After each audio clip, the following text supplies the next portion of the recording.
Do you hear the chanting in the tree, the banging of 40,000 minds carried to the sea? And it smells like sweet, sweet victory. Welcome back to my ridiculously pitiful channel, Mind Bang, because your brain isn't going to hump itself now, is it? It just needs a little push. Alright, enough with the total online embarrassment. On with the show. Or the video, or whatever. I really am terrible at this, aren't I?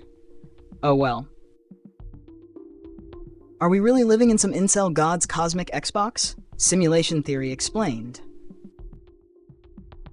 Are we living in a simulation? No, we're just obsessed with our own tech. You've heard it before. Some guy at a party, 3 drinks deep on IPAs, leans in and says, "Dude, what if we're like living in a simulation?" He then waves his hands around like he just solved physics. Maybe he references Elon Musk or that one Rick and Morty episode. Maybe he even brings up that paper by philosopher Nick Bostrom about how an advanced civilization could create a hyper-realistic digital world, and we'd have no idea. But here's the thing, we're not living in a simulation. What we are living in is a society. And societies, throughout history, have always seen themselves through the lens of their most advanced technology. Ancient plumbing, Let's rewind a couple of thousand years to the time of aqueducts, when Rome was flexing on the world with its state-of-the-art water systems. Aqueducts were a game changer. They brought water to cities, powered fountains, filled baths. Basically, they kept civilization running. And because aqueducts were such a big deal, people naturally started seeing everything in terms of water flow. This is why ancient medical theories were all about humors, fluids inside the body that needed to be balanced. Too much black bile? You're depressed. Too much yellow bile? You're angry. Blood? Phlegm? All of it was treated like a city's plumbing system. The human body was just another kind of aqueduct, and sickness was basically a clogged pipe. It seems silly now, but this was just how people explained the world using the best tech they had. When machines took over, our thinking, not the world. Fast forward to the Industrial Revolution. Suddenly everything was about gears, levers, pistons, and engines. Factories ran like clockwork. Machines powered everything. And surprise, surprise, people started thinking of the human body as a machine too. The body was no longer just a bunch of tubes. Now it was an intricate system of levers and power sources.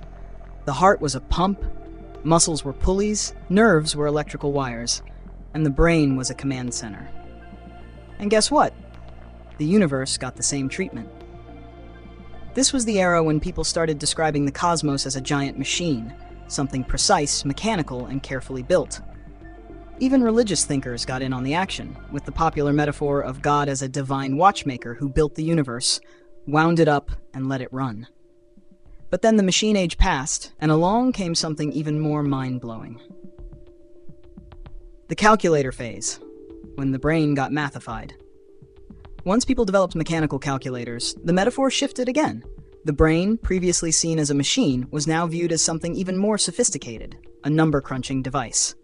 Intelligence became about processing power, logical reasoning, and mathematical precision. This era wasn't just about seeing ourselves differently, it influenced entire fields of study. Psychology, philosophy, and early neuroscience all leaned into this idea that the mind was like a calculator, analyzing inputs and generating outputs. Of course, this lasted only until we made something even better. Computers.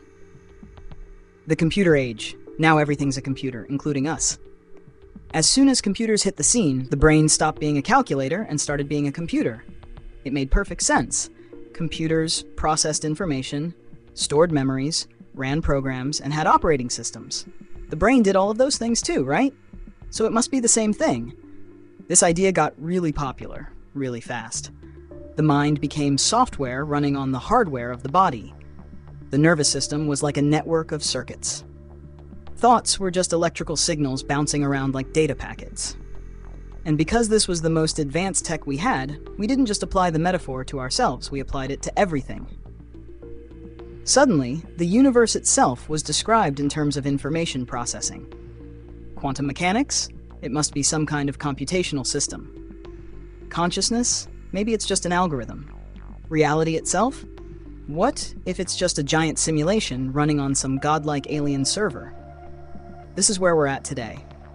The same way ancient Rome saw bodies as plumbing, and the Industrial Revolution saw them as machines, we now see the world as a computer program. Not because it is one, but because that's the best technology we have right now. The simulation hypothesis is just the latest tech-based myth. When people say, "What if we're in a simulation?" they're doing the same thing humans have always done, taking the best, most complicated technology of the day and assuming the universe works just like it. Back in the 1700s, if you asked someone how reality worked, they might have told you it was like a finely tuned pocket watch. In the 1800s, they'd say it was like a steam engine. Today, it's a simulation, because we live in a world dominated by computers, virtual reality, and AI. The problem is that we tend to forget these are just metaphors. We see a new technology, get excited, and start applying it to everything.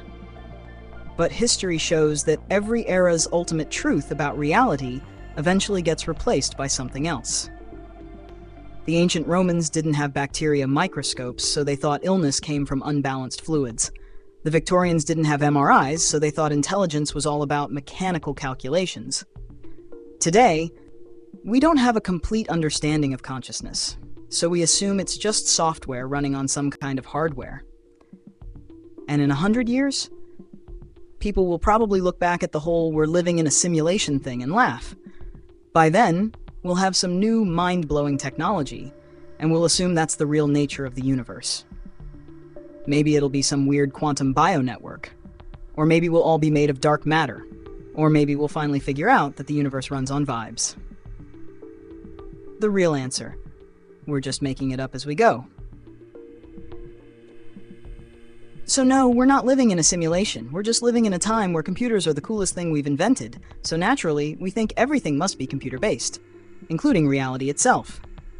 It's easy to fall for the simulation theory because it plays into what we already understand. It makes sense right now.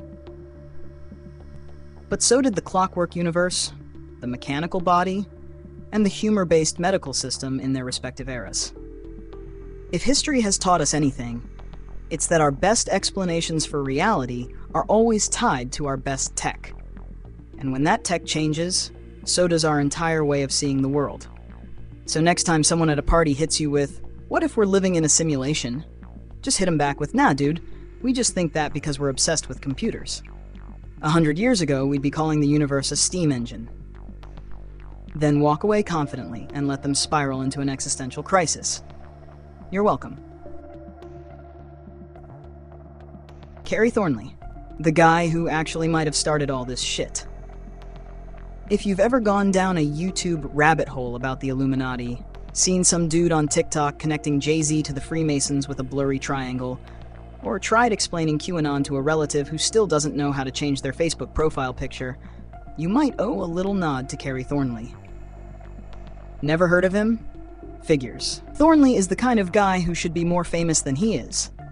Like the proto-shit poster who set off a chain reaction of conspiracy theories that mutated into the swirling chaos we see today.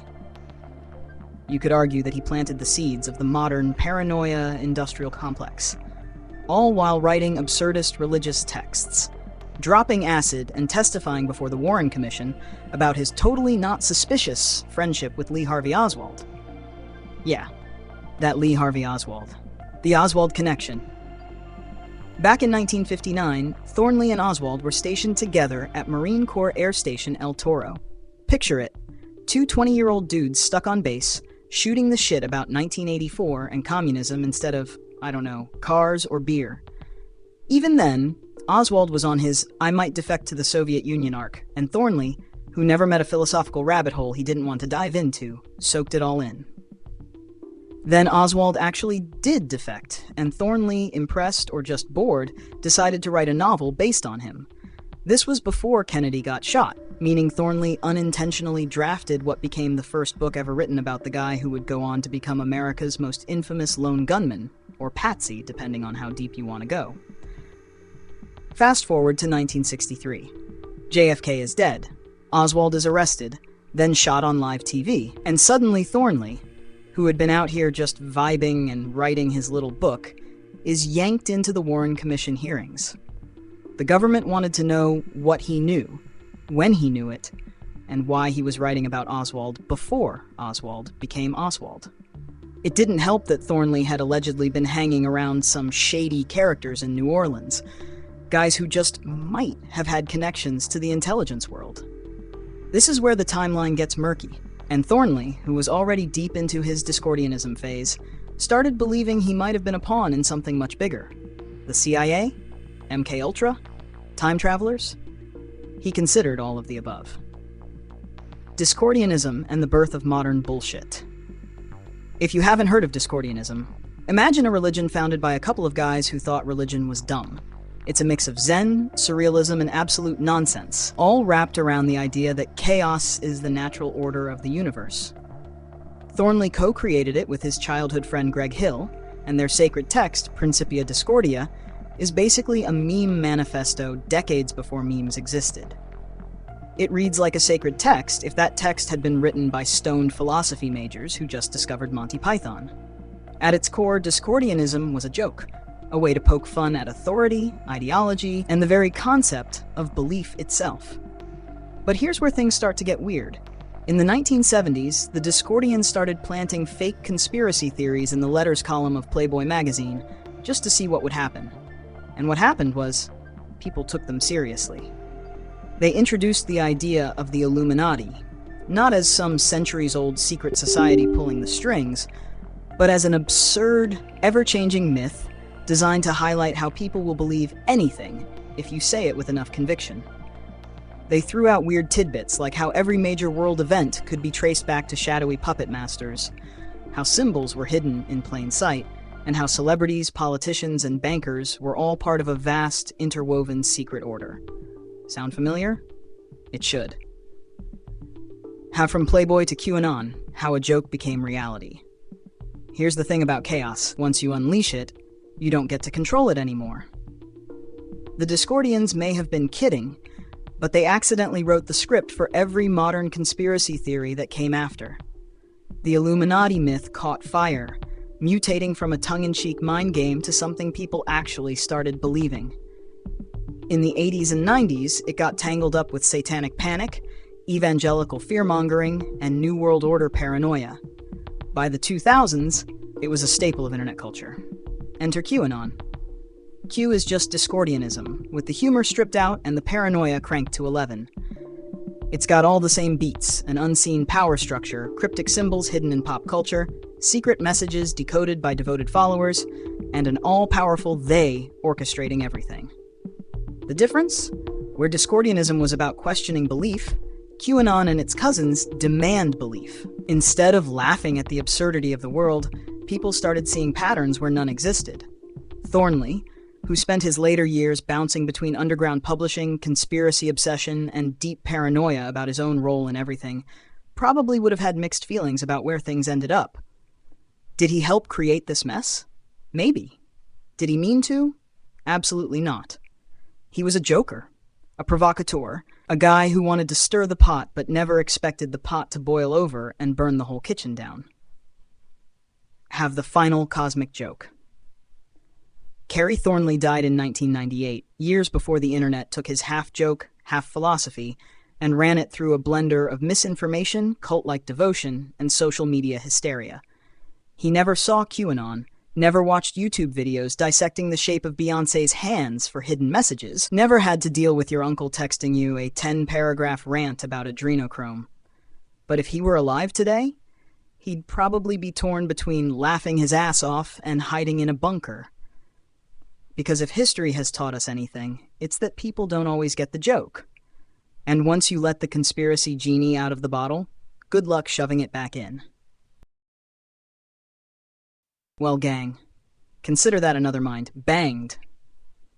I really definitely have committed to this, haven't I? Oh well. As we say in the community, bang on, bro. Bang on. So if you like this crap, dance on that subscribe button like it's that pale moonlight, and slap the like button like it owes you money. Until we bang again, I'm Audi 5000.